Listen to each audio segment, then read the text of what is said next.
Listo. Bien, buenos días compañeros. Buenos días. 4 va a ser la presentación del análisis fenomenológico realizado a los sistemas de ecuaciones lineales con dos variables. Tuvimos en cuenta que para hacer un análisis fenomenológico, lo primordial es concretar qué se entiende por el objeto matemático sobre el cual se quiere hacer el análisis.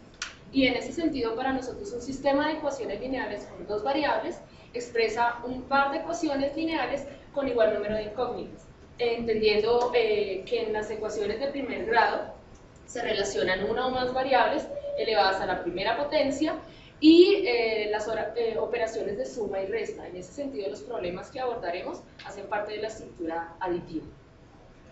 Bien, ya para centrarnos en la fenomenología, tomamos como referencia los planteamientos de Louis Puig. Él habla de tipos de fenomenología.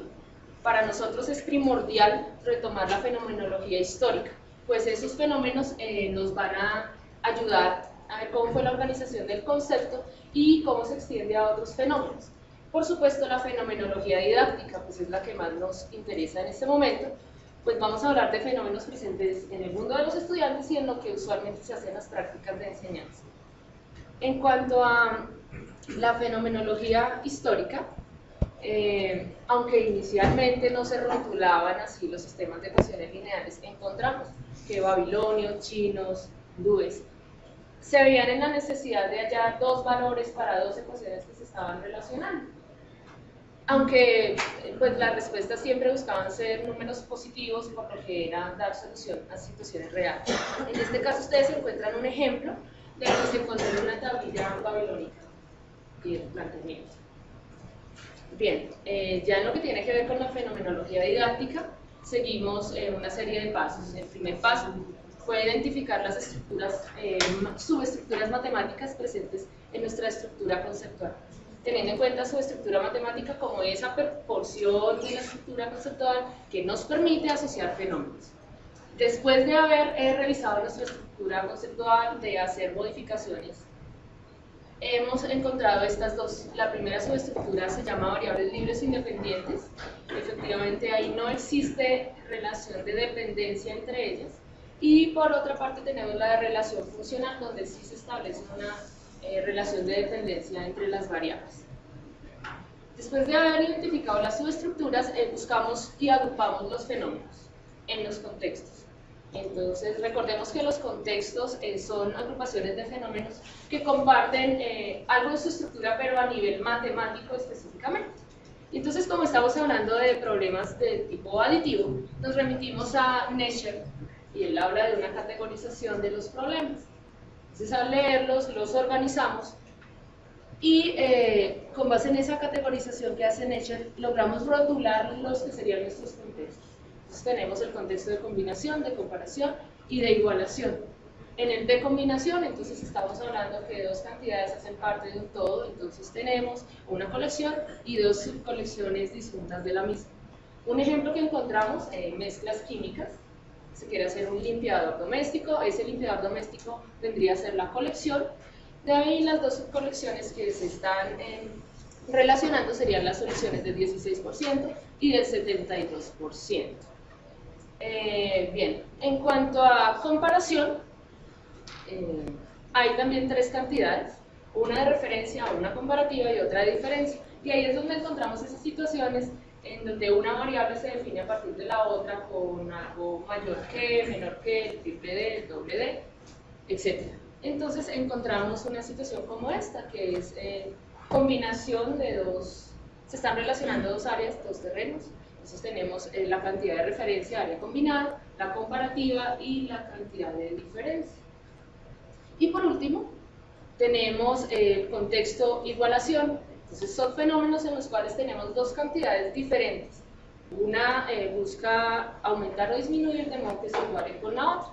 Y el ejemplo que tenemos en ese punto sería un problema de velocidades.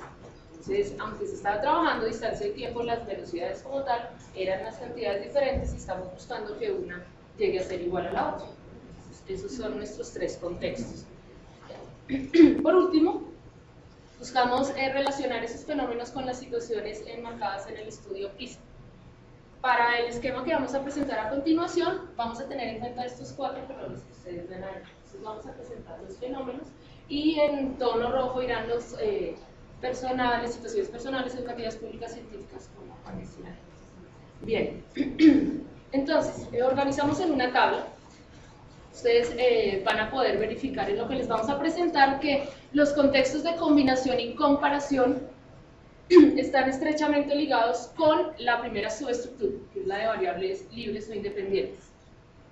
Tenemos además que en el análisis fenomenológico usualmente los libros de texto escolares y ya más avanzados hacen como agrupaciones de temáticas. Pues hablan de edades, de costos, de áreas, etc. Entonces quisimos tener eso en cuenta.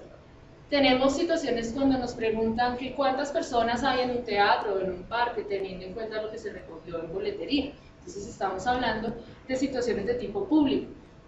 Si hablamos de calcular el valor de una manzana, de una naranja, ya hablaremos de situaciones de tipo personal, y así las que ustedes encuentran en naranja harán referencia a situaciones de tipo científico, por lo abstracto, directamente matemático. El ejemplo que teníamos de química, de las mezclas en cuanto al limpiador doméstico, entonces vemos que se ubicaría dentro de las situaciones científicas. Hay algo para analizar, y es que usualmente, no siempre, o no lo hemos verificado si siempre, usualmente lo que pudimos encontrar es que esos problemas de combinación tienden a escribirse las ecuaciones de la forma ax más by igual a c. Tiende a hacerse esa referencia a nivel algebraico. En cuanto a el contexto de comparación, igual ligado con la subestructura de variables libres o independientes, encontramos también otros grupos de temáticas. Encontramos situaciones de tipo personal, de tipo educativo, cuántos libros compra de cada tipo, etc. Público, hallar las dimensiones del salón. Bien, ahora hay una aclaración. Ustedes pudieron ver en la anterior diapositiva que aparecía un grupo de temáticas costos. Lo que podemos ver en la siguiente, el ejemplo que teníamos de las áreas estaría dentro del público.